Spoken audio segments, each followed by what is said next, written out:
წონაში დაკლება მინდოდა. ამიტომ ხშირად დავდიოდი ფეხით. დღეში 3-5 კილომეტრს გავდიოდი, მაგრამ შედეგი არ მქონდა. ამიტომ გადავწყვიტე გამომეკვლიე ამის მიზეზი და ანალიზები გამიკეთებინა.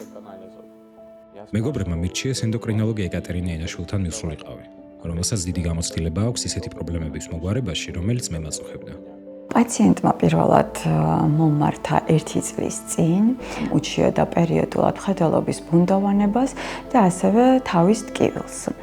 მას საპროფილაქტიკო კვლევების ჩატარებისას აღმოაჩნდა პროლაქტინის დონე მკვეთრად მომატებული.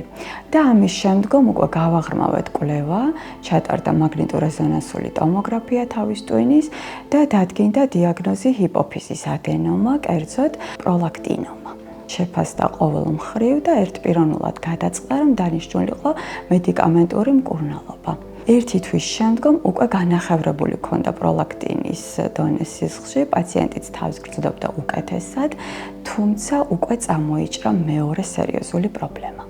ეკატერინა მირჩევდა, რომ ჩამეტარებინა ფარისებრი ჯირკვლის კვანძის ციტოლოგიური გამოკვლევა და რა თქმა უნდა დაუჯერე. შედეგების შემდეგ კი ბიოპსია გახდა საჭირო. სამწუხაროდ, პასუხები არ იყო დამაკმაყოფილებელი და აღმოჩნდა, რომ პაპილარული კარცინომა მქონდა. პაციენტს 2021 წლიდან ჰქონდა დიაგნოსტირებული კვანძოვანი ჭიყვი, თუმცა მას იქამდე არ ჰქონდა ჩატარებული ციტოლოგიური გამოკვლევა. პირველივე ვიზიტს მიეცა რეკომენდაცია ამ კვლევის ჩატარების შესახებ და დაახლოებით 2 თვე-ნახევრის შემდგომ უკვე ჩატარდა განმეორებით ფარისებრი ჯირკვლის ულტრაბგერითი კვლევა და შემდგომ უკვე ფარისებრი ჯირკვლის კვანძის ასპირაციული ბიოპსია. რის შედეგადაც მივიღეთ დიაგნოზი ფარისებრი ჯირკვლის კიბო, ყველაზე უფრო გავრცელებული ვარიანტი, როგორც გახლავთ პაპილარული კარცინომა. მინდა მადლობა გადაუხადო ეკატერინეს, რადგან ის ყოველთვის ჩემს გვერდით იყო და მუდმივად ინტერესდებოდა ჩემი მდგომარეობით.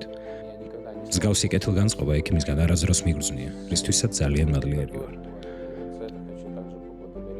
პაციენტს დეტალურად მიეწოდა ყველანაირი ინფორმაცია, დაიგეგმა უკვე მკურნალობის შემდგომი ეტაპები, ჩატარდა ქირურგიული ჩარევა, მთლიანად ამოიკვეთა ფარისებრი ჯირკვალი ლიმფოდისექციით.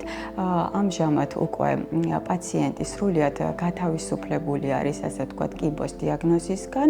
თავარია პაციენტი თავს გრძნობს უკეთესად, შვიდად შედეგი მიღწეულია. მინდა ყველას უთხრა, რომ დიაგნოზი განაჩენი არ არის. უნდა იმკურნალოთ და ყველაფერი კარგად იქნება. ნაკლებად ინერვიულოთ და მეტად იფიქროთ წარმატებულ შემთხვევებზე. ეს ძალიან დიდ ძალას მოგცემთ.